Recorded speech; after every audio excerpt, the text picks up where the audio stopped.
بسم اللہ الرحمن الرحیم۔ السلام علیکم ورحمۃ اللہ وبرکاتہ۔ میں ہوں آپ کا ہوسٹ جہاں زیب مناس۔ آج پروگرام دنیا میرے آگے کے ساتھ ہمارے ہوسٹ دنیا میرے آگے کے ہوسٹ جناب غلام نبی مدنی صاحب اپنی کچھ مصروفیات کی وجہ سے آج پروگرام نہیں کر سکے۔ میری ذمہ داری لگائی گئی ہے، ان کی جگہ میں کوشش کروں گا کہ پروگرام کو ایسے طریقے سے لے کے چلوں۔ آج ہم مختلف موضوعات پہ بات کریں گے۔ آج کی ٹاپ سٹوریز پہ سب سے پہلے ہم بات کریں گے علی رضا عابدی کو کیوں قتل کیا، اس کے پیچھے کون سے محرکات ہیں اور ان کے پیچھے کون تھا۔ علی رضا عابدی قتل کے پیچھے کون سے محرکات ہیں، اس پر بات کریں گے۔ زرداری کے خلاف جی آئی ٹی کی رپورٹ پر کیا ایکشن ہوگا، کیا سندھ میں گورنر راج نافذ ہو سکتا ہے، کیا وفاقی حکومت سندھ میں تبدیلی کرنے جا رہی ہے، زرداری نواز شریف کی گرفتاری کے بعد کیا عمران حکومت مزید طاقتور ہو جائے گی، اسلم اور فتشو کی افغانستان میں ہلاکت، ایران انڈیا کا منصوبہ کیوں ناکام ہوا، سعودی عرب مستقبل میں لیبر کے بارے میں کیا پالیسی اپنانے جا رہا ہے، سعودی عرب میں روزگار کے نئے مواقع اور روشن مستقبل پر عالمی اخبارات کی شاید سرخیوں کو بھی آج ہم شامل کریں گے اپنے پروگرام میں۔ شجاعت عظیم مشیر ہوابازی نواز شریف دوہری شریعت پر معطل اور زلفی بخاری جو ہے وہ بری، مشیر اوورسیز زلفی بخاری دوہری شریعت پر اہل کیوں، یہ ساری آج کی ٹاپ سٹوریز ہیں، ہم ان پہ بات کریں گے اور آپ کو بتائیں گے کہ کون سے حقائق اور کون سے وجوہات بنی فیصل رضا عابدی صاحب کے قتل کی۔ فیصل رضا عابدی صاحب کچھ عرصہ پہلے ان کی ملاقات ہوتی ہے جناب آصف علی زرداری صاحب کے ساتھ۔ ایم کیو ایم پاکستان کے وہ اہم رکن تھے، ایم کیو ایم وہ سینیٹر بھی تھے، کھل کے بڑی بولتے تھے، اور آج کل سوشل میڈیا پہ ان کی زرداری صاحب سے جب ملاقات ہوئی تو اس کے بعد ان کی جو توجہ تھی، ان کا جو جھکاؤ تھا وہ جناب آصف علی زرداری صاحب کی طرف تھا۔ ان کے ایک اور اہم واقعہ بھی شامل ہے کہ وہ خود جو ہے عمران خان صاحب کے مد مقابل الیکشن لڑ چکے ہیں۔ اب ایسے وقت میں ان کا قتل ہو جانا، ان کی شہادت جو ہے ایک بڑا اہم اور اہم معاملہ ہے، اس میں بہت سارے فیکٹر شامل ہو چکے ہیں۔ ابھی تھوڑی دیر پہلے اطلاعات ملی ہیں کہ جو دو قاتل ہیں، مبینہ قاتل جن کو کہا جا سکتا ہے رینجر نے اپنی حراست میں لے لی ہیں، وہ ایم کیو ایم لندن سے ان کا تعلق بتایا گیا ہے۔ اب یہ ہے کہ جب مزید تحقیق آگے بڑھے گی تو اس میں یہ پتہ چلے گا کہ 4 دن پہلے ایم کیو ایم لندن کو کہاں سے کال موصول ہوتی ہے اور انہیں یہ فری ہینڈ دیا جاتا ہے کہ آپ جو کراچی میں کرنا چاہیں کر سکتے ہیں، آپ کے خلاف کوئی ایکشن نہیں لیا جائے گا۔ یہ ہماری سیکیورٹی ایجنسیوں کی ذمہ داری ہے کہ وہ ان باتوں پہ تحقیقات کریں اور یہ پیغام رساں جو تھے ان کی تحقیقات کریں، ان سے پوچھیں کہ آپ کو پیغام کس نے کہا تھا یہ پیغام دینے کو۔ اور اس کے بعد یہ بھی دیکھنا ہے کہ جب الطاف حسین نے واضح طور پر یہ دھمکیاں دی تھی کہ جن لوگوں نے ہم سے انحراف کیا ہے ہم ان سے بدلہ لیں گے، تو ایسے میں کیوں ایم کیو ایم پاکستان کے یا ایم کیو ایم کے جو سابقہ رہنمات ہیں انہیں سیکیورٹی کیوں نہ پرووائڈ کی گئی۔ اس میں حکومت کی کیا غلطی ہے اور اس میں کون کون سے محرکات ملوث ہو سکتے ہیں؟ کیا ایسے میں کوئی جب اومنی گروپ کے خلاف جی آئی ٹی کی رپورٹ آ چکی ہے، جناب آصف علی زرداری کے خلاف جی آئی ٹی کی رپورٹ آ چکی ہے، تو ایسے میں کیا واقعی ہی یہ فیکٹر بھی شامل ہو سکتا ہے کہ ان سارے کیسز سے توجہ ہٹائی جا سکے، یا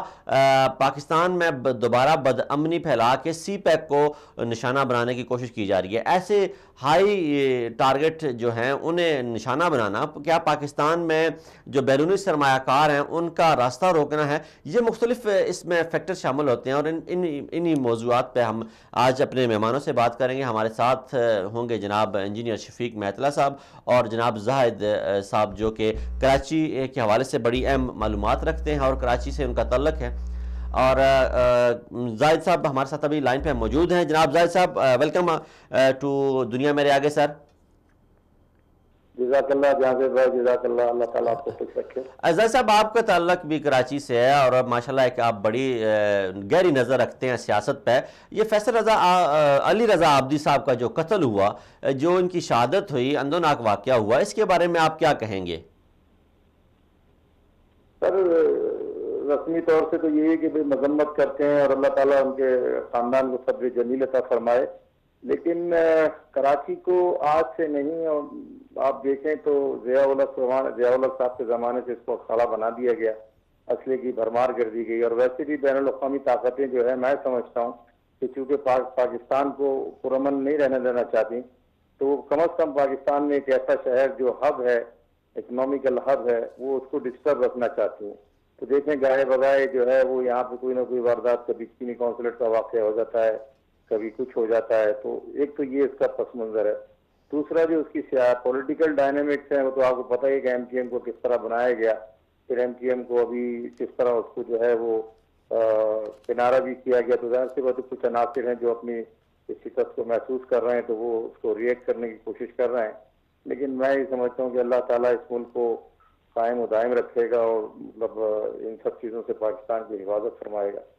حالیہ دنوں میں الطاف حسین صاحب کا جو بیان چل رہا تھا اس کے بھی کچھ اثرات ہیں. اچھا، تو زاہد صاحب آپ کیا سمجھتے ہیں کہ جب اومنی گروپ کے خلاف تحقیقات ہو رہی ہیں، یا یہ فیکٹر بھی شامل ہو سکتا ہے کراچی میں بدامنی کی طرف جب زرداری صاحب کے گرد شکنجہ کسا جا رہا ہے اور ایم کیو ایم جو ہے وہ سیاسی دہارے سے بالکل آؤٹ ہوتی جا رہی ہے، تو ایسے وقت میں کراچی میں بدامنی؟ بالکل ایگزیکٹلی. دیکھیں ہمارے پولیٹیشین انفارچونیٹلی اس قسم کا ان کا ریکارڈ رہا ہے کہ یہ بعید قیاس نہیں ہے. اگر اس کو حتمی طور سے نہیں کہا جا سکتا لیکن بعید قیاس بھی نہیں ہے، اس لیے کہ جہاں جس کی جتنی طاقت ہوتی ہے وہ ریزسٹ کرنے کی کوشش کرتا ہے. اور عمران خان صاحب کی گورنمنٹ چونکہ نا تجربہ کار ہے لیکن ان کا ایک مصمم ارادہ ہے کرپشن کے خلاف، اور پاکستان کی یہ میرا خیال ہے کرپشن کے خلاف آخری جنگ ہے. اگر پاکستان خدا نہ خواستہ کرپشن میں اس وقت کامیاب نہ ہو سکا یا اس کو روکنے میں کامیاب نہ ہو سکا تو یہ پھر پاکستان کا، جیسے کہ مشرف صاحب جاتے ہوئے کہہ گئے تھے کہ اللہ ہی حافظ ہے، تو یہ بھی ایک مطلب اس میں افیکٹ ہو سکتا ہے، بالکل ہو سکتا ہے. تو کیا کراچی کے حوالے سے آپ نے دیکھا بہت سارے آپریشن ہوئے کراچی میں، مختلف ادوار میں آپریشن ہوتے رہے، تو ان آپریشن کے نتیجے کیا نکلے، اور کیا آپ سوچ سکتے ہیں کہ آئندہ بھی کوئی آپریشن ہو سکتا ہے آنے والے دنوں میں؟ امدادی سے مراد؟ میں نے کہا کہ کراچی میں دہشت گردوں کے خلاف آپریشن ہوتے رہے، مختلف لوگوں کے مختلف جیسے طالبان کے خلاف آپریشن کراچی میں ہوا، کراچی میں ایم کیو ایم کے خلاف آپریشن ہوا، کراچی میں ایک دور آیا کہ جو تنظیمیں بنائی گئی تھی خود ہی ان کے خلاف پھر خود ہی آپریشن کرنا پڑا. تو کیا مستقبل میں بھی ایسا آپریشن ہو سکتا ہے؟ دیکھیے آپریشن الحمدللہ جو پچھلے آپریشن ہوئے وہ کامیاب ہوئے، لیکن پاکستان کا کراچی کا علاج جو ہے وہ آپریشن کے ساتھ ساتھ یہ کہ ایک دفعہ اس کو پوری طور سے اسلحے سے پاک کیا جائے. آپریشن اب اس سینس میں تو اس طرح کا نہیں ہو پائے گا، اس لیے کہ جو کچھ پاکستان جو کراچی میں آپریشن ہونا تھا ماشاءاللہ اس کے نتائج تو اچھے رہے ہیں. اور میں تو یہی مشورہ دوں گا کہ پاکستان مطلب خاص طور سے تحریک انصاف کی گورنمنٹ کو کہ اس وقت جو ہے وہ اپنا سیاسی مطلب اس کا وسیع نظری کا مظاہرہ کرتے ہوئے کوشش کریں کہ، لیکن یہ بتا دیں کہ کراچی میں مکمل طور سے امن شاید ہی کبھی قائم ہو سکے. اس لیے بین الاقوامی طاقتیں بہرحال یہی چاہتی ہیں کہ اس شہر کو ڈسٹرب رکھا جائے کیونکہ یہ ہارٹ آف پاکستان ہے. بین الاقوامی طاقتوں میں آپ کیا سمجھتے ہیں کون کون سے مور ایسے شامل ہیں جن کے مفادات میں ہے کراچی کی بدامنی؟ پاکستان کی بیسیکلی بدامنی ہے اور کراچی جو ہے اس کا ذریعہ ہے، اور اس میں سر فہرست ہمارا جو کیا نام ہے اپنا ایک ہمارا دشمن ہے، ابدی دشمن ہے جس کو آپ انڈیا کہہ سکتے ہیں، اور بدقسمتی سے ہم افغانستان میں وہ اسپیس حاصل نہ کر سکے، اور چونکہ افغانستان بھی اب ان کے ساتھ ملا ہوا ہے تو یہ مطلب ان کی یہ دونوں ذریعے ہیں پاکستان کو ڈسٹرب رکھنے کے. اور اس کے بعد پھر آپ وہ باہر کی قوتیں ہیں، امریکہ ہیں، دوسرے تیسرے ہیں، گزشتہ دنوں وہ میں ہم کبھی بھی نہیں چاہیں گے. گزشتہ کچھ ماہ میں ہم نے دیکھا جو کراچی میں دہشت گرد پکڑے گئے ان کے پاس کچھ کے پاس جو ہے ایران کی دستاویزات بھی نکلیں، اور کچھ ہم نے دیکھا کلبھوشن جادیو جیسے لوگ انڈیا کی تعاون سے ایران کی حمایت سے وہ پاکستان میں داخل ہوئے. تو کیا ایران کے بھی کچھ مفادات ہیں کراچی میں؟ ایران کے مفادات یقیناً آپ کو پتا ہے کہ پاکستان جو ہے وہ سعودی عرب کے مطلب بہت قریب ہے، تو اب ان کی جو کولڈ وار چل رہی ہے آج سے نہیں چل رہی ہے. آپ کو پتا ہے کہ ایک زمانے میں شیعہ سنی فسادات کراچی میں خاص طور سے بہت زیادہ ہوتے تھے، پنجاب میں بھی کچھ واقعات ہوئے ہیں، تو وہ ایک کولڈ وار ان دونوں کے درمیان چل رہی ہے. یمن بھی اس کا ایک شاخسانہ ہے، تو وہ چاہتے ہیں کہ یہاں پہ بھی اس قسم کی گڑبڑ ہے. یقیناً مطلب ایران کو انفارچونیٹلی استعمال کیا جاتا رہا ہے. پھر دوسری یہ کہ جو گیس پائپ لائن ایران سے آ رہی تھی جو اس کا ہمارا کانٹریکٹ جو ہے وہ مطلب ختم کیا گیا، تو وہ بھی اس کا ظاہر سی بات ان کو بھی اس کا بھی ایک دکھ ہو سکتا ہے. تو اس سینس میں اور ایران بہرحال وہاں سے چیزیں استعمال تو ہوتی رہی ہیں، پینیٹریشن ہوتا رہا ہے سرحد کے ذریعے ادھر سے ادھر، تو بہت زیادہ تو نہیں لیکن بہرحال ایران ایک پلیئر تو ہے اس حصے میں. علی رضا عابدی جو ہیں وہ ایک خاص سیکٹ سے بھی تعلق رکھتے تھے، کیا ان کا جو یہ قتل ہے جو ان کا مرڈر ہے اسے اس حوالے سے بھی دیکھا جا سکتا ہے، تحقیقات اس حوالے سے بھی ہو سکتی ہیں کہ کیا یہ مذہبی ٹارگٹ کی لینگویج تو نہیں تھی؟ نہیں، یہ مذہبی ٹارگیٹ کلنگ نہیں ہے، مذہبی ٹارگیٹ کلنگ نہیں ہے، یہ وہی پھر ایم کیو ایم کی وہی ایک اندر کی جو پولیٹکس ہے، جو گروپس بن گئے ہیں وہ ادھر سے، جو ابھی آپ نے پچھلے دنوں سنا ہوگا الطاف بھائی کو پیسے کے رونا رو رہے تھے وہ، تو وہ ہو سکتا ہے کہ اس کا یہ کہ وہ اپنا آخری جو جسے کہتے ہیں وہ اپنا استعمال کر رہے ہوں. تو آئی ڈونٹ تھنک کہ یہ کوئی خدا نخواستہ اس طرف کوئی مطلب ہے کہ دھکیلنے والی بات ہے. اچھا زاہد صاحب، یہ آپ کیا سمجھتے ہیں کہ جو ابھی حالیہ ہم نے دیکھا جے آئی ٹی کی رپورٹ آئی جناب آصف علی زرداری کے بارے میں ہے، وہ ان کا جی جی تعلق بھی کراچی سے ہے، وہ سندھ میں حکومت کرتے ہیں اور اسد راز سے حکومت کر رہے ہیں. تو جو جے آئی ٹی کی رپورٹ آئی اس میں یہ واضح طور پہ کہا گیا ہے کہ جو سندھ حکومت ہے وہ انوالو ہے پوری کی پوری اس معاملے میں، ان کو سپورٹ کرنے میں. تو کیا سندھ حکومت کا علاج حکومت پاکستان، ہم نے یہ چہمگوئیاں سنی ہیں کہ وفاقی حکومت شاید سندھ میں گورنر راج نافذ کرنے جا رہی ہے، کیا آپ سمجھتے ہیں کہ ایسا ممکن ہے؟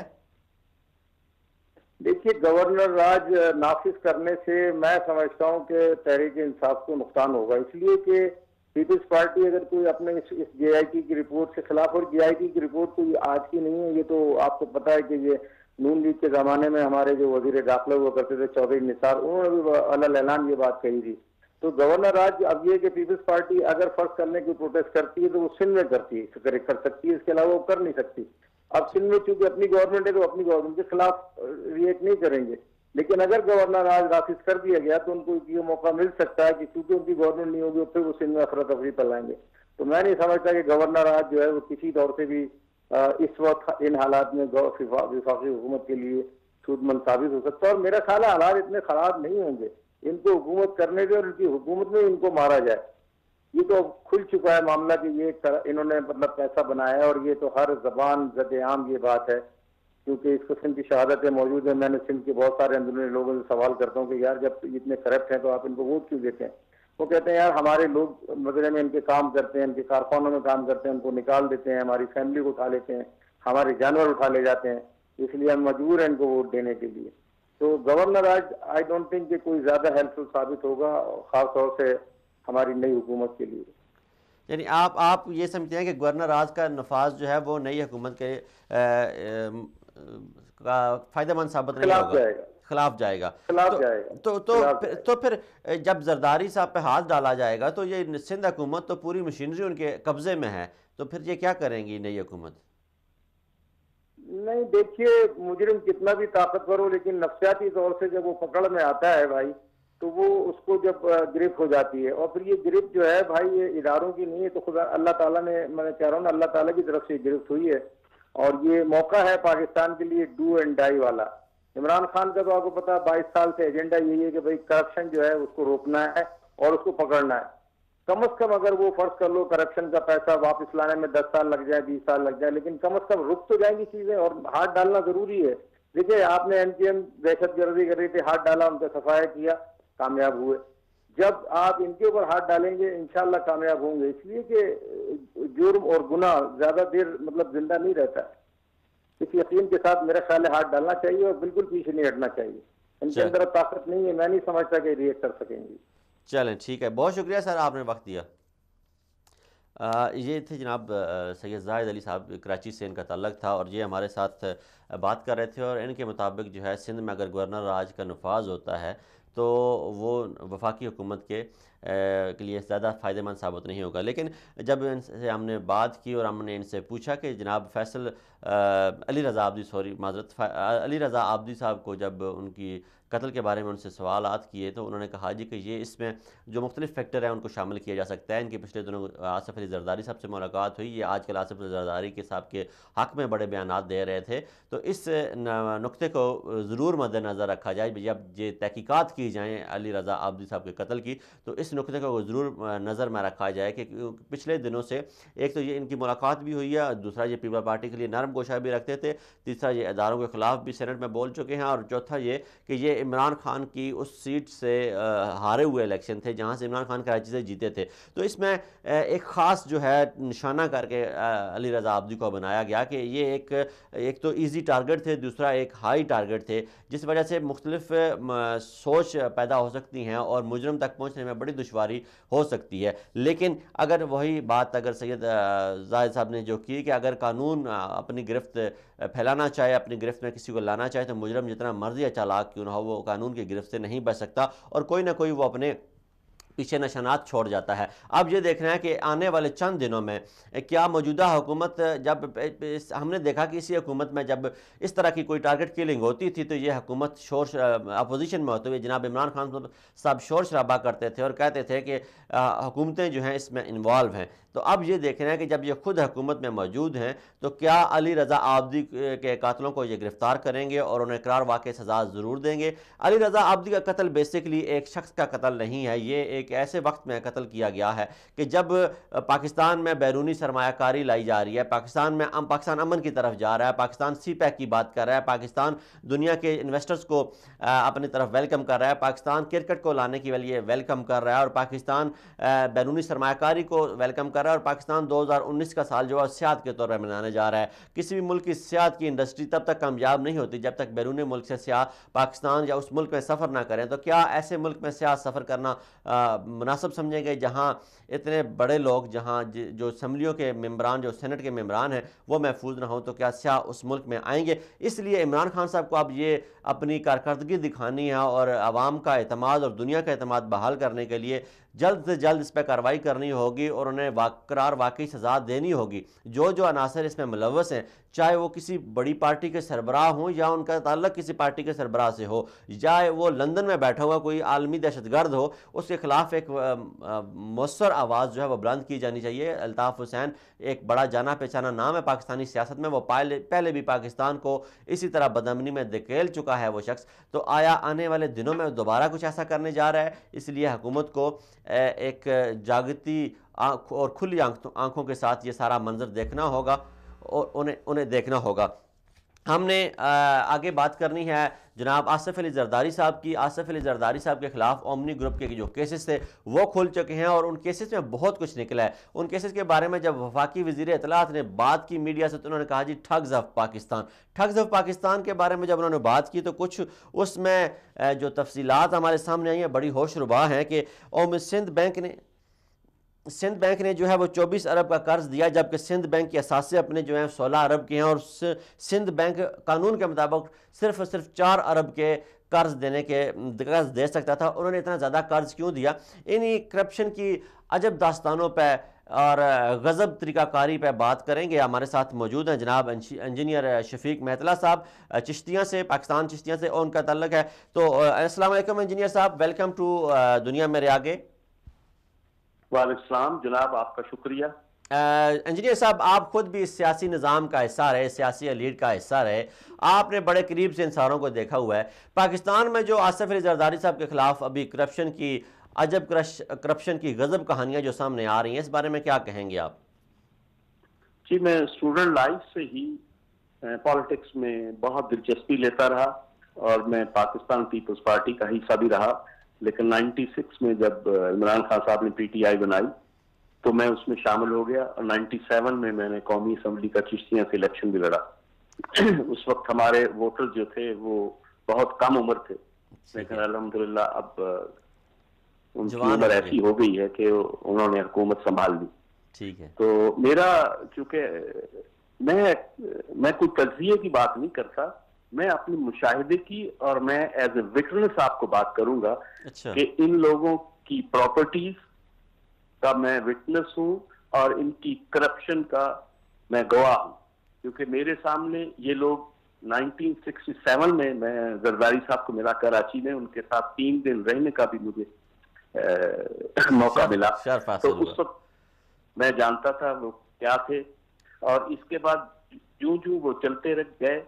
میرے بڑے قریبی دوست ان کے ساتھ شامل تھے اور وہ ہمیشہ مجھے بتاتے تھے کہ ہم اتنا پیسہ لے کے باہر جا رہے ہیں، اتنا باہر لے جا رہے ہیں اور اتنی پراپرٹیز ہم لندن میں بنا رہے ہیں، اتنی دبئی میں بنا رہے ہیں۔ میں نے وہ پراپرٹی وزٹ بھی کی، میں ان میں رہا بھی، میں ان کو دیکھا بھی۔ تو اس لیے میں سنی سنائی بات نہیں کرتا، نہ میں CIC رپورٹوں وغیرہ کسی پہ بلیو کرتا ہوں، کیونکہ میں اپنی آنکھوں پہ بلیو کرتا ہوں. یعنی آپ اس پہ مور ثبت کر رہے ہیں، کیونکہ پیپل پارٹی تو کل سے یہ رونا رو رہی ہے کہ یہ تو ایک خالی رپورٹ آئی ہے، اس میں جو الزامات لگائے گئے ہیں ہم ان کا دفاع کریں گے اور ہم ان سے بری ہوں گے، یہ جھوٹ پہ مبنی رپورٹ ہے. اور آپ کہہ رہے ہیں کہ آپ آئی وٹنس ہیں اور آپ اس پہ یہ گواہی ثبت کر رہے ہیں اور آپ اپنی طرف سے یہ بتا رہے ہیں کہ آپ نے یہ سارا کرپشن اپنی آنکھوں سے دیکھی ہوئی ہے، کرپشن کی ساری داستان. جی میں تو آپ کو دو باتیں کہتا ہوں. ایک تو یہ کہ کوئی پاکستانی دبئی یا لندن چلا جائے جیسے میں نے کیا، ٹھیک ہے، کسی ٹیکسی ڈرائیور پاکستانی کے ساتھ بیٹھ جائے اور اسے کہے کہ مجھے نواز شریف کی، ڈار صاحب کی اور زرداری صاحب کی پراپرٹیز دکھائیں، وہ آپ کو ایک ایک چیز بتاتے چلیں گے. اب ایک رینڈم آپ نے ٹیکسی ڈرائیور لیا، اس کو کیا مخالفت ہو سکتی ہے؟ زرداری صاحب کے ساتھ کیا وہ انتقامی کارروائی کرے گا پروپیگنڈا کر کے؟ اسی طرح لندن میں، اور ہم نے اسی طرح کیا. ٹھیک ہے. اور دوسرا یہ ہے کہ جی کوئی ورکر ہمارے پرانے دوست ہیں، بڑے عزیز دوست ہیں پیپلز پارٹی میں، اگر وہ اپنی ضمیر پہ ہاتھ رکھ کے، اپنے دل پر ہاتھ رکھ کے ضمیر کی آواز سے کہہ دیں کہ زرداری صاحب نے لوٹ مار نہیں کی، تو ہم سرنڈر کر جائیں گے. ہم کہیں گے انجینئر صاحب ضمیر کی آواز کا تو بڑا مسئلہ ہے ہمارے ہاں، شاید ضمیر جو ہے وہ بڑی سخت نیند میں سویا ہوا ہے، کیونکہ ہم نے دیکھا کہ زرداری صاحب کے خلاف بھی جب کرپشن کی داستان سامنے آتی ہے، یا نواز شریف صاحب کے خلاف کرپشن کی داستان سامنے آتی ہے، یا جہانگیر ترین اور علیم خان صاحب کے خلاف، یا وزیر دفاع پرویز خٹک صاحب کے خلاف کرپشن کی داستان سامنے آتی ہے، تو کوئی پارٹی ورکر جو ہوتا ہے وہ پارٹی سے انحراف نہیں کرتا، وہ یہ نہیں کہتا کہ میرا لیڈر کرپٹ ہو گیا میں چھوڑ کے جا رہا ہوں، اس کا ضمیر نہیں جاگتا. تو پاکستان میں شاید ضمیر شدید نیند سویا ہوا ہے. آپ یہ کیا سمجھتے ہیں کہ آنے والے دنوں میں کیا ہونے جا رہا ہے پاکستان میں؟ میں آپ سے متفق ہوں جو آپ نے بات کی. آنے والے دنوں میں میرا یہ اندازہ ہے سیاسی ورکر، کیونکہ ہم لوگ سوچ رکھتے ہیں اور ہمیں پریڈکٹ بھی کرنا چاہیے اپنے تجربے کی بنیاد. ضروری ہے. میرا اندازہ ہے کہ میاں صاحب اور زرداری صاحب کا آئندہ پالیٹکس میں کوئی رول نہیں. لیکن وہ تو کہہ رہے ہیں وہ تو کہہ رہے ہیں ہم جیل سے ہیرو بن کے نکلیں گے. نہیں، اب وہ نہیں، وقت نہیں آ سکتا. وہ ہیرو بن سکتے تھے جب جنرل ضیاء کا دور تھا یا مشرف کا دور. مارشل لا کے بعد جو جمہوری حکومت آتی ہے اس میں ایک رول ہوتا ہے، لیکن جمہوری حکومت کے بعد کس جمہوریت کا رول ہو؟ مجھے تو ان کا پتہ جو ہے سندھ کے دیہاتوں میں سے بھی صاف ہوتا نظر آ رہا ہے. لیکن بس عمران خان صاحب یہاں بزی ہیں یا پی ٹی آئی بزی ہے. لیکن انجینئر صاحب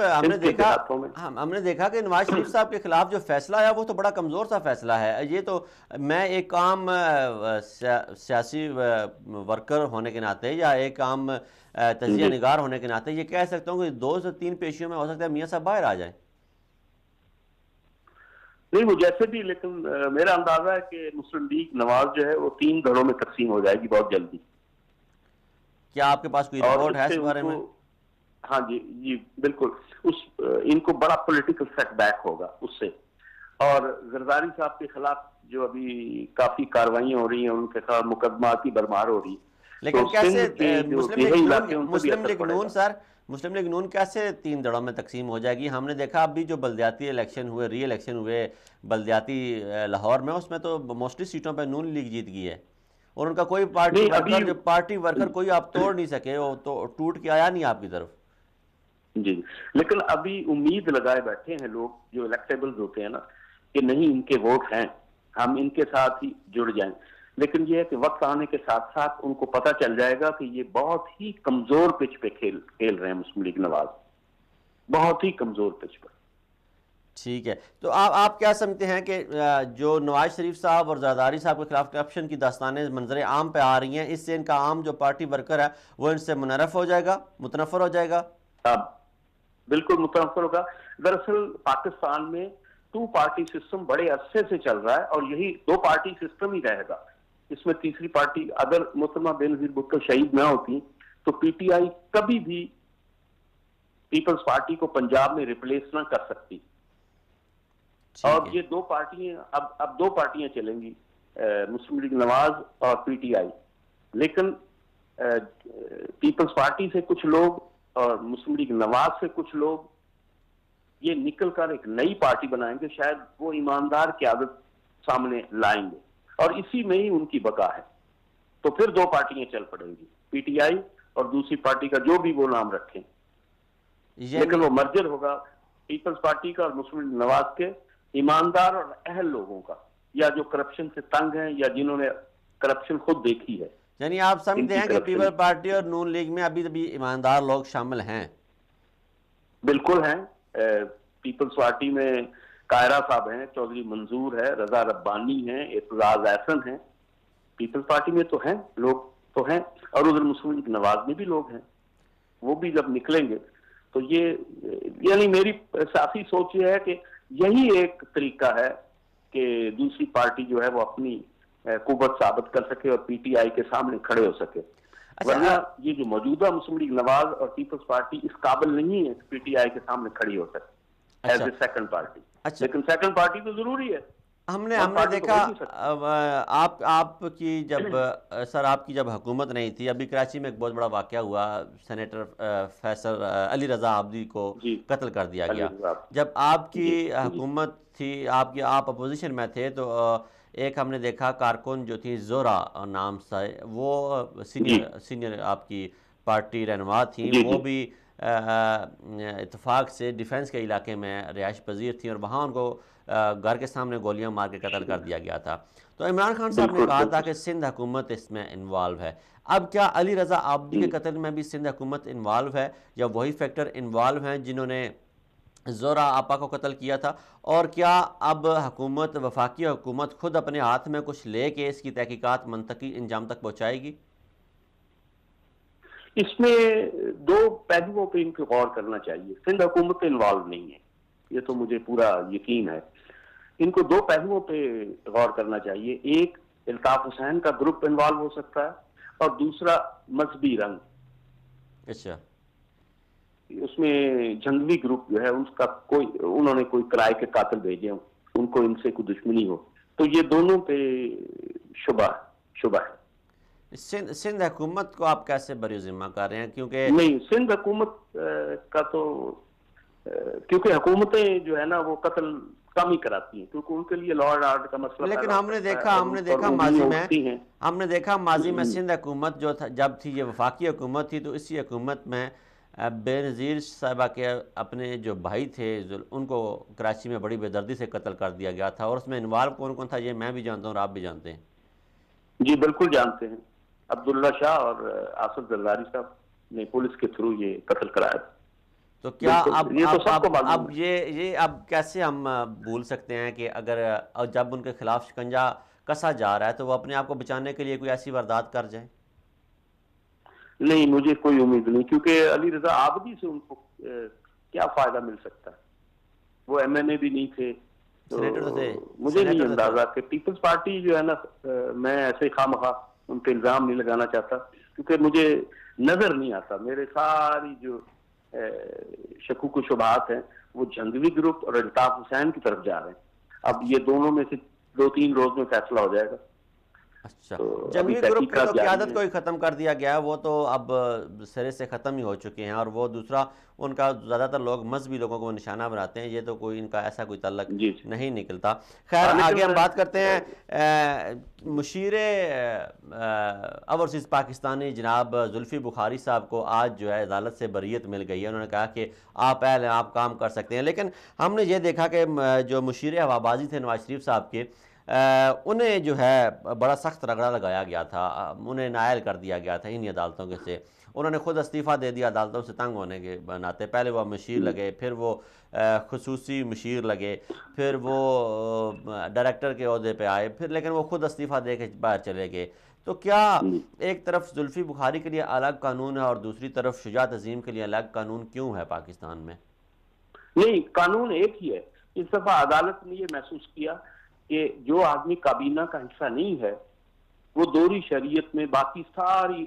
اسائنمنٹس لے سکتا ہے. اس میں معاون خصوصی عدالت احساسات پہ تو نہیں فیصلے کرتے ہیں, عدالت تو قانون پہ فیصلے کرتے ہیں. قانون اگر اس وقت بھی وہی تھا تو اب بھی وہی ہونا چاہیے.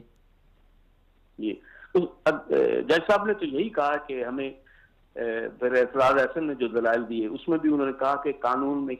آئین میں کہیں نہیں لکھا ہوا کہ یہ معاون خصوصی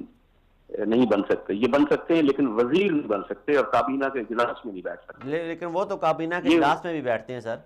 جو ذوالفقار بیٹھتے ہیں قانونی, وہ کابینہ کے اجلاس میں بیٹھتے ہیں اور وہ اپنے آپ کو وزیر لکھتے ہیں. اب آج عدالت کا آج فیصلہ آ گیا تو آج کے بعد بیٹھنا جو ہے وہ بڑا مشکل ہو جائے, بلکہ عمران خان صاحب ایسی اجازت نہیں دے سکتے.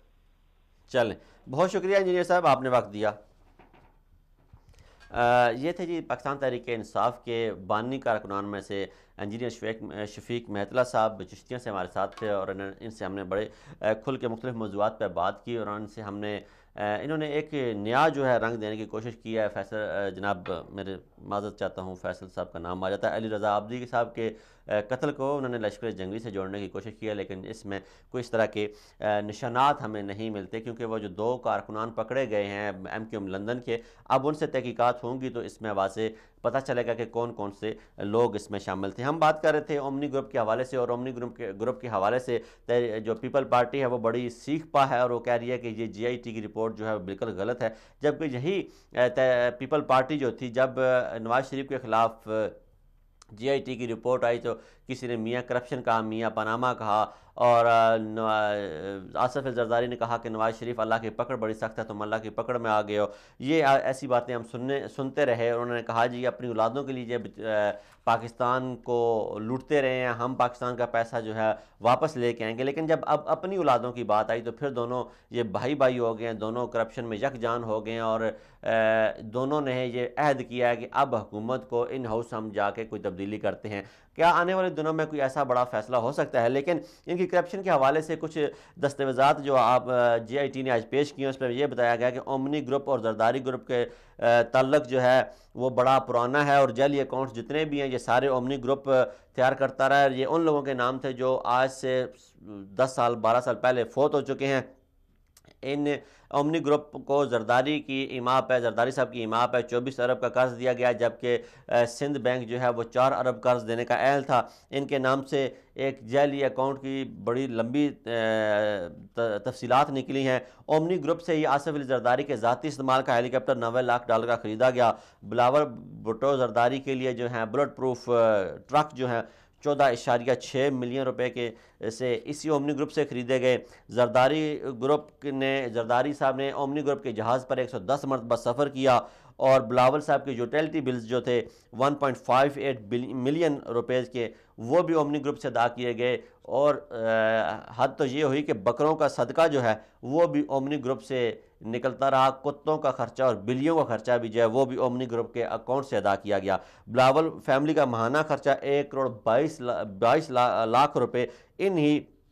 اکاؤنٹ سے ادا ہوتا رہا, اور زرداری گروپ نے 148 ملین رقم جو ہے ان جعلی اکاؤنٹ سے نکلوائی. زرداری صاحب کے کپڑوں کی ڈرائی کلین جو ہے وہ بھی اومنی گروپ کے انہی پیسوں سے ہوتی رہی, اور زرداری صاحب نے اپنے وکیلوں کو 2.3 ملین کی رقم جو ہے وہ بھی اومنی گروپ کے اکاؤنٹ سے ادا کی. نیو یارک میں مین ہیٹن کے زرداری صاحب کے نام کی اربوں مالیت کے جو اپارٹمنٹس نکلے وہ بھی اومنی گروپ میں اس کا تعلق نکلتا ہے, اور انہی کے ذریعے خریدی گئی. اور جو پیسہ باہر بھیجا جاتا رہا اومنی گروپ کے ذریعے, اس میں اب دیکھنا یہ ہے کہ زرداری صاحب اور فریال عدی کیسے بچتی ہیں, اور ان کا جو تعلق ہے یہ پیسے کے ساتھ وہ کیسے نکلتا ہے. اور کل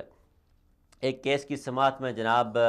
محترم چیف جسٹس صاحب نے ایان علی کو بھی طلب کر لیا ہے, اور ایان علی آپ دیکھتے ہیں واپس آتی ہیں. اگر وہ واپس آتی ہیں تو وہ کیا نیا پنڈورا باکس کھولیں گی, وہ کیا تحقیقات لے کے آئیں گی, اور وہ کیا دستاویزات لے کے آئیں گی, اور وہ کیا شواہد عدالت میں پیش کریں گی, اور کیا وہ زرداری صاحب کے خلاف ہونے جا رہی ہیں کہ زرداری صاحب کے خلاف وہ باتیں کریں گی. اور اب اگر اتنی زیادہ کرپشن کی گئی, اور GIT کے ایک اور رپورٹ میں یہ ہوش ربا انکشاف کیا گیا کہ جو سندھ حکومت اس میں پوری انوالو ہے, اور زرداری صاحب کو وہ بچاتے رہے ہیں. وزیر اعلیٰ سندھ اس میں بھی شامل ہیں, اس میں عدی فریال بھی شامل ہیں, اور اس میں ان کے ڈرائیور اور ان کے کک بھی شامل ہیں, اور ان کے گھروں کے جو اکاؤنٹس ہیں, اور ان کے اکاؤنٹس کے نام پہ جو ڈرائیوروں اور ککس کے نام پہ جو اکاؤنٹس ہیں, اور اکاؤنٹس کے جو شناختی کارڈ ہیں ان پہ جو پتہ ہے وہ زرداری ہاؤس کا ہے, اور اسلام آباد میں موجود زرداری ہاؤس کا ہے. تو یہ ایک ایسی چیز ہے جو اب حکومت کے سامنے ایک نیا چیلنج پیدا ہو گیا کہ کیا نواز شریف تو جیل میں چلے گئے ہیں, اور زرداری کو جیل میں ڈالنے کے بعد پاکستان تحریک انصاف کی جو وفاقی حکومت ہے وہ گورنر راج کی طرف جا سکتی ہے. سید زاہد علی صاحب کی تجزیے کے مطابق گورنر راج جو ہے وہ کسی صورت حکومت کے لیے کارآمد ثابت نہیں ہوگا، فائدہ مند ثابت نہیں ہوگا، جبکہ میں بھی یہی سمجھتا ہوں کہ گورنر راج جو ہے اس حکومت کے لیے فائدہ مند ثابت نہیں ہوگا۔ اگر ان کو گرفتار کرنا ہے تو ان کی اپنی موجودہ حکومت میں گرفتار کیا جائے، تاکہ ایک یہ تاثر نہ جائے کہ کہیں جو سیاسی حکومت جو ووٹ کی طاقت سے آئی ہے اسے گرانے کی کوشش کی گئی ہے اور شاید ڈکٹیٹرشپ کی طرف یہ حکومت جا رہی ہے۔ گورنر راج کے امکانات کتنے ہیں یہ تو ہم نے بات کی، اس میں یہ مختلف موضوعات میں، مختلف میٹنگز میں، مختلف محفل میں، آج کل اسلام آباد کی جو محفل ہیں ان میں بات تو ہو رہی ہے، لیکن اس میں کوئی عملی اس کی شکل ہمیں بنتی نظر نہیں آتی۔ ہم نے دیکھا کہ جناب نواز شریف صاحب جب لاہور سے نکلے اپنے زرداری صاحب کے دور حکومت میں 2 دفعہ یہ لانگ مارچ لے کے نکلے لیکن ناکام لوٹے، لیکن جب گورنر راج کا نفاذ کر دیا گیا تو اس کے بعد جو وہ لانگ مارچ لے کے آئے وہ کامیاب ہوئے اور گجرانوالہ پل پر پہنچنے سے پہلے ججز کو بحال کر دیا گیا، وہ بھی ایک ڈکٹیٹر کی حکومت میں۔ تو سیاسی حکومت کے لیے یہ بڑا مشکل ہو جائے گا کہ ایسے وقت میں جب زرداری صاحب بھی جیل میں ہوں، نواز شریف صاحب بھی جیل میں ہوں اور گورنر راج نافذ کر دیا جائے تو یہ ایک میں سمجھتا ہوں کہ حکومت کی کم عقلی ہوگی اور ایسی نالائکی والی چال ہوگی جسے حکومت کو سنبھالنا مشکل ہو جائے گا۔ اس کے آگے ہم چلتے ہیں، کیا نواز شریف اور زرداری صاحب کی گرفتاری کے بعد جو ہے عمران خان صاحب زیادہ طاقتور ہو گئے ہیں؟ یہ ایک بڑا اہم سوال ہے کہ کیا عمران خان کی حکومت کو طاقتور بنانے کے لیے ان دونوں کو گرفتار کیا جا رہا ہے؟ تو ایسا بالکل بھی نہیں ہے، ان دونوں پہ کرپشن کے الزامات ہیں، کرپشن ان کی ثابت ہو چکی ہے، عوام کے سامنے سارے کیسز کھل کے آ چکے ہیں، اربوں خربوں کی منی لانڈرنگ ہے، اس ملک کو نقصان پہنچایا گیا ہے، لیکن وہیں ہم نے یہ سوچنا ہے کہ ان کی گرفتاری کے بعد کسی صورت بھی یہ طاقتور نہیں ہوتی حکومت۔ جب بھی حکومت یہ سمجھتی ہے کہ وہ طاقتور ہو چکی ہے تو وہ اپنے بوجھ سے ہی ٹوٹ جایا کرتی ہے۔ میرے خیال میں یہ محترمہ بینظیر بھٹو کی حکومت اور نواز شریف صاحب کی سابقہ 2 حکومتوں کا جو تجزیہ ہے یا بیانیہ ہے یا ان کے حالات ہیں وہ مد نظر رکھے جائیں کہ جب وہ دونوں حکومت میں آئے اور انہوں نے حکومت سنبھالی تو انہوں نے اپنے جو سیاسی حریف تھے انہیں سلاخوں کے پیچھے بند کر دیا، انہیں نظر بند کیا، انہیں ملک بدر کیا، انہیں مختلف قسم کے اذیتیں پہنچائیں، انہیں تکلیف پہنچائی، انہیں سیاسی انتقام کا نشانہ بنایا گیا، لیکن وہ اتنے طاقتور تھے کہ وہ کہتے تھے کہ اب ہمارا اقتدار کوئی چھیڑ نہیں سکتا، لیکن وہ اقتدار 2.5 سال بھی نہیں چل سکا، کچھ ماہ بھی نہیں چل سکا، کچھ دن بھی نہیں نکال سکا، کیونکہ وہ اپنی اس طاقت کے بوجھ سے جو ہے وہ حکومتیں ٹوٹ گئی تھیں۔ تو ہم نہیں سمجھتے کہ موجودہ حکومت کو اتنا طاقتور اگر بنا دیا جائے کہ شاید یہ اپنے ہی بوجھ سے ٹوٹ جائے۔ اب یہ سارے معاملات جب دیکھتے ہیں ہم خطے کی صورتحال کو بھی مد نظر رکھا جاتا ہے کہ اس وقت ہم کہاں پہ کھڑے ہیں۔ ہمارے ارد گرد جو موجود ممالک ہیں، افغانستان ہے، انڈیا ہے، ایران ہے، ان کی کیا خواہش ہے؟ دوسری طرف چائنا کی طرف سے جو ہم نے قرضہ لیا ہے، آج آڈیٹر جنرل آف پاکستان کی رپورٹ میں یہ بتایا گیا کہ پاکستان نے چائنا سے 28.1 بلین ڈالر کا قرضہ لیا ہے جو ہمیں ریٹرن کرنا پڑے گا 40 بلین ڈالر میں۔ اب یہ 40 بلین ڈالر ہم ریٹرن کرنے کی سوچیں یا ہم یہ سوچیں کہ پاکستان میں جو ایران کے ذریعے مداخلت ہو رہی ہے یا افغانستان میں موجود انڈیا ہے جو ہم پہ وار کرنے جا رہا ہے اس کے ذریعے اس کو ہم سائیڈ لائن پہ کریں۔ ہم اپنا دوست کس کو اس خطے میں ہمیں ایک دوست بھی چاہیے، ہمارا سب سے قریبی دوست جو چائنا کو ہم گردانتے ہیں۔ چائنا کے بارے میں یہ ہمیں سامنے آ رہا ہے اور بڑے واضح طور پہ سامنے آ رہا ہے کہ چائنا اپنے مفادات کے لیے کام کر رہا ہے۔ پاکستان کو یہ سمجھنے کی ضرورت ہوگی، نئے حکمرانوں کو یہ سمجھنے کی ضرورت ہوگی کہ موجودہ حکومت میں یا موجودہ ادوار میں کوئی بھی اپنے ذاتی مفادات سے بالاتر ہو کے کوئی کسی کا نہیں بن رہا۔ اب بھی جب پاکستان اس حالات سے گزر رہا تھا، چائنا کے قونصلیٹ پہ حملہ ہوا تو اس میں ہم نے ایک پروگرام کیا تھا اس اسٹوڈیو میں بیٹھ کے اور اس میں ہم نے یہ رائے پیش کی تھی کہ اب اگر پاکستان کو افغانستان میں داخل ہو کے کوئی کارروائی کرنی پڑے تو پاکستان کو اس سے گریز نہیں کرنا چاہیے۔ تو کل بڑی ایک اچھی خبر اس حوالے سے ملی کہ جو ماسٹر مائنڈ تھا چائنی قونصلیٹ کا اسلم عرف اچھو، وہ افغانستان میں ایک خودکش دھماکے میں مارا گیا۔ اب خودکش دھماکے میں اس کا مارا جانا پاکستان کے لیے ایک بڑی اچھی خبر ہے، اور پاکستان کے لیے اچھی خبر اس حوالے سے ہے کہ پاکستانی کے جو دشمن ہیں وہ اگر یہ سمجھتے ہیں کہ پاکستان سے باہر بیٹھ کے وہ محفوظ ہاتھوں میں ہیں تو بالکل بھی وہ محفوظ ہاتھوں میں نہیں ہیں۔ اب اسلم اچھو کی ہلاکت جو ہے وہ خالی ایک شخص کی ہلاکت نہیں ہے، ایک نظریے کی ہلاکت ہے، اور اس میں 2 یا 3 ملکوں کا جو اتحاد ہے اس کی ہلاکت ہے۔ اس میں افغانستان، ایران اور انڈیا کے لیے ایک الارمنگ سچویشن ہے کہ اگر وہ کوئی ایسے مورے کھڑے کرتے ہیں پاکستان کے خلاف تو ان کو پاکستان کی حدود سے باہر رکھتے ہیں، اس حوالے سے وہ ایسے موقع پر رکھتے ہیں جہاں یہ ظاہر کیا جائے کہ وہ پاکستان کے خلاف اپنی سرزمین استعمال ہونے نہیں دے رہے۔ تو یہ ذہن میں رکھیں کہ پاکستانی جو ہیں وہ اپنے دشمن کا پیچھا جو ہے وہ کسی جگہ سے پیچھے تک کہیں بھی جانے کے لیے تیار ہیں، اور اپنا گو کہ اس حوالے سے حکومت پاکستان کا کوئی واضح موقف سامنے نہیں آیا، لیکن ہم بھی یہی سمجھتے ہیں کہ اس میں حکومت پاکستان بالکل انوالو نہیں، یا یہ کسی انفرادی عمل ہے، کسی ایک شخص کا عمل ہو سکتا ہے، لیکن پاکستان کے جو دشمن ہیں ان کے لیے یہ ضرور الارمنگ سچویشن ہے کہ وہ دنیا کے جس کونے میں بھی ہوں گے وہ پاکستان کے نشانے پہ ہے، اور پاکستانی ایجنسیوں کے نشانے پہ ہیں، اور پاکستانی افراد کے نشانے پہ اور محب وطن پاکستانیوں کے نشانے پہ ہیں۔ اسلم عرف اچھو کے حوالے سے جب ہم بات کرتے ہیں تو ہمارے ذہن میں کلبھوشن جادیو بھی آتا ہے، اور ہمارے ذہن میں وہ بے شمار لوگ آتے ہیں جن کے خلاف آج رینجر جو ہے وہ پاکستان میں آپریشن کر رہی ہے، جن کے پاس ایرانی پیپرز ہیں، ایرانی پاسپورٹ ہیں، لیکن وہ پاکستان میں کیا کر رہے ہیں۔ یہ ایک بہت بڑا سوالیہ نشان کھڑا ہوتا ہے ایک ایسے وقت میں جب پاکستان ایک برادر اسلامی ملک کو اپنا دوست بنانے کی کوشش کرتا ہے، لیکن اس برادر اسلامی ملک کی طرف سے ہمیشہ پاکستان کی پیٹھ میں چھرا گھونپا جاتا ہے۔ یہ ان حالات کو، ان واقعات کو حکومت پاکستان کو دیکھنا ہوگا ایک ایسے وقت میں جب وزیر خارجہ مختلف ممالک کا سفر کر رہے ہیں اور ان کے ساتھ خارجہ پالیسی کو ایک نئی جہت پہ متعارف کروانے جا رہے ہیں، اور پاکستانی عوام کو اور پاکستانی حکومت کو اور پاکستان میں خطے کا جو رول ہے وہ بہت بڑھتا ہوا نظر آ رہا ہے۔ تو ایسے وقت میں کیا ایران کے ساتھ کوئی مذاکرات ہو سکتے ہیں، ایران کو تنبیہ کیا جا سکتا ہے، یا ایران کی زبان میں ہی وارننگ دی جانی چاہیے؟ اب میں یہ سمجھتا ہوں، میرا ذاتی طور پر یہ تجزیہ ہے کہ اب وقت آ گیا ہے کہ جب پاکستان ایک دفعہ کم از کم ایک دفعہ ایران کے خلاف سخت سے سخت موقف اپنائے، اور اگر ممکن ہو تو جیسے ہم افغانستان کے خلاف کچھ وار کر چکے ہیں اسی طرح کی ایک چھوٹی سی سٹرائک جو ہے ایران کے خلاف بھی کی جانی چاہیے، اور ایران کے اندر موجود جو دہشت گرد ہیں پاکستان کے خلاف استعمال ہو رہے ہیں ان کے خلاف پاکستان کو، جیسے پاکستان کو افغانستان کے اندر جا کے پاکستان کارروائی کرتا ہے اسی طرح، کیونکہ ایران ایک انتہائی کمزور اور ناکارہ قسم کا ملک ہے، پاکستان اگر ایک دفعہ کارروائی کرے تو میں سمجھتا ہوں کہ انشاءاللہ آئندہ ایران کی طرف سے ہمیں کوئی ایسی مزاحمت دیکھنے کو نہیں ملے گی۔ جب ہم دنیا کی بات کرتے ہیں، خطے کی بات کرتے ہیں، تو آنے والے وقتوں میں ہم نے دیکھا کہ ایک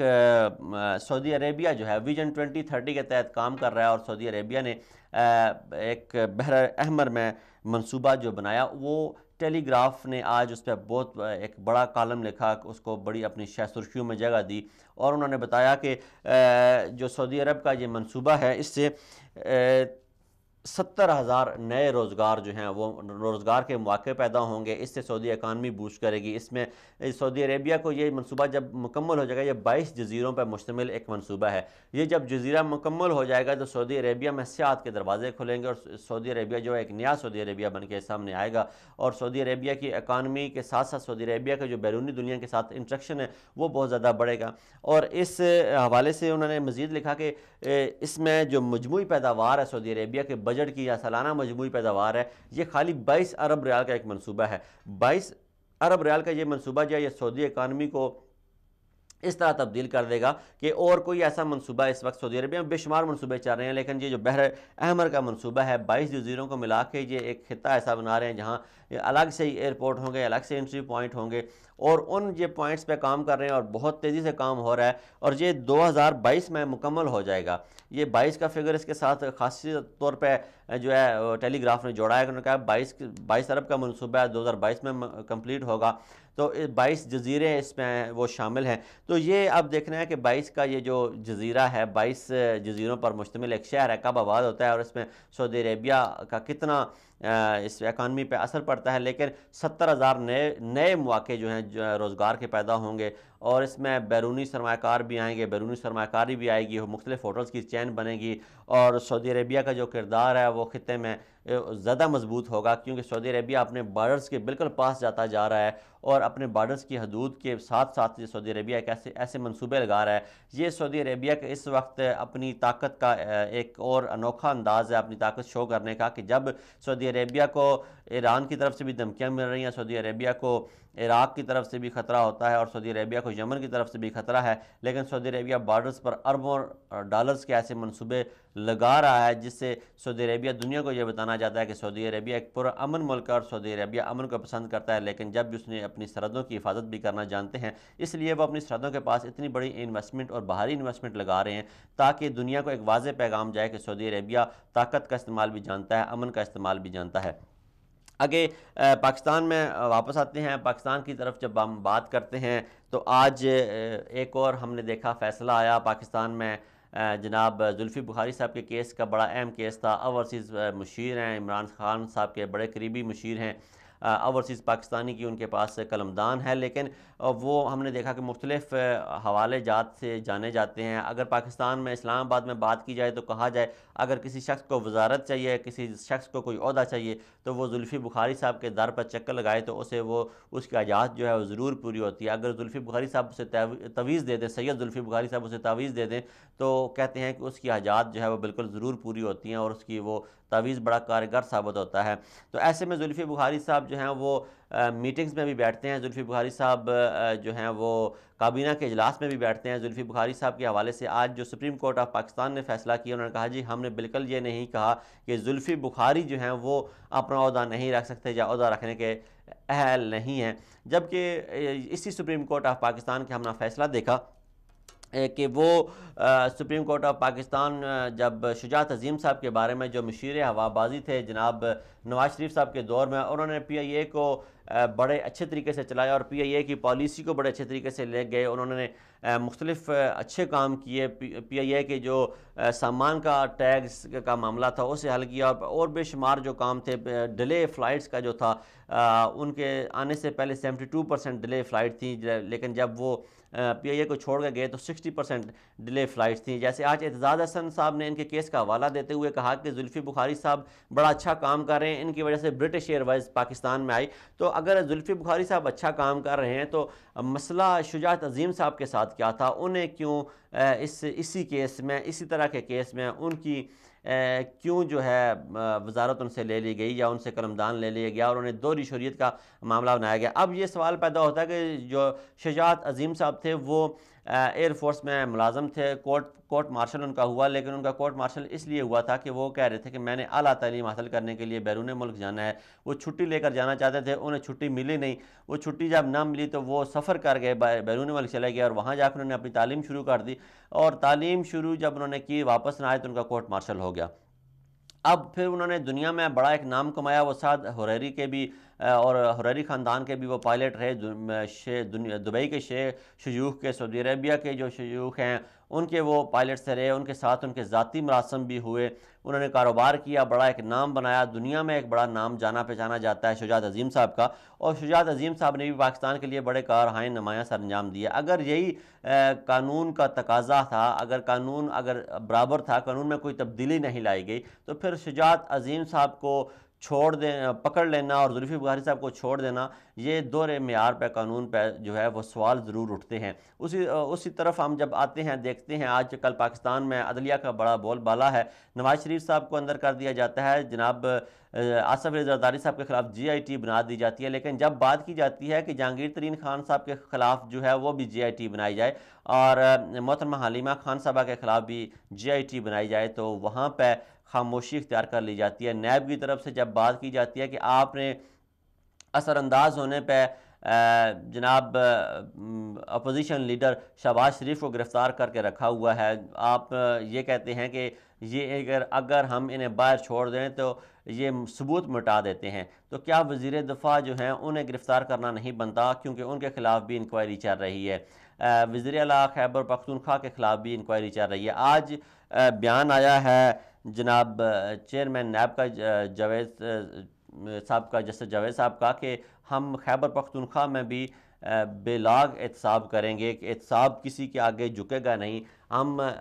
پاکستان کو نیا پاکستان ضرور بنائیں گے۔ تو ہماری یہ درخواست ہے کہ جناب آپ پاکستان کو نیا پاکستان ضرور بنائیں، پاکستان کو نئے استوار پر ضرور چلائیں اور پاکستان کو ترقی کی طرف لے کے جائیں، لیکن نیب کی کارکردگی بھی جو ہے وہ عوام کو دکھائیں کہ نیب جو ہے وہ زرداری صاحب کو بھی پکڑ رہی ہے، نیب نواز شریف صاحب کو بھی پکڑ رہی ہے، نیب خواجہ سعد رفیق کو بھی پکڑ رہی ہے، نیب شہباز شریف کو پکڑ رہی ہے، اور نیب نے آج وزیر دفاع کا نام بھی ECL میں ڈال دیا ہے۔ لیکن نیب کی کارکردگی کیا ہے، نیب نے حاصل کیا کیا، نیب نے کتنا لوٹی ہوئی رقم جو ہے وہ واپس کیا، اور نیب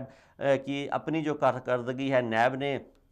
ملکی خزانے کو کتنا فائدہ پہنچایا۔ اگر 1 سال کا آڈٹ نیب کا بھی پیش کر دیا جائے تو وہ بہت بہتر ہوگا، اور یہ بھی تناسب جو ہے وہ عوام کو دکھا دیا جائے کہ نیب نے مسلم لیگ نون کے خلاف کتنے کیسز کیے ہیں، پیپل پارٹی کے خلاف کتنے کیسز کیے ہیں، اور تحریک انصاف کے خلاف کتنے کیسز کیے ہیں، تاکہ جو ایک تاثر چل رہا ہے پاکستان میں اس وقت، نیب یک طرفہ کارروائیاں کر رہی ہے، نیب جو ہے وہ فقط اس وقت حکومتی ترجمان بنی ہوئی ہے، اور حکومت اسے استعمال کر رہی ہے اور اپنے مخالفین کو سیاسی نشانہ بنا رہی ہے۔ تو میں یہ سمجھتا ہوں کہ آج کے یہ ہمارے موضوعات تھے یہ مکمل ہوئے۔ انشاءاللہ اگلے پروگرام میں غلام نبی مدنی صاحب خود آپ کی خدمت میں حاضر ہوں گے، انشاءاللہ نئی موضوعات نئی سٹوریوں کے ساتھ پھر حاضر ہوں گے۔ تب تک اپنے ہوسٹ جہاں سے مناس کو اجازت دیجیے۔ السلام علیکم ورحمۃ اللہ وبرکاتہ۔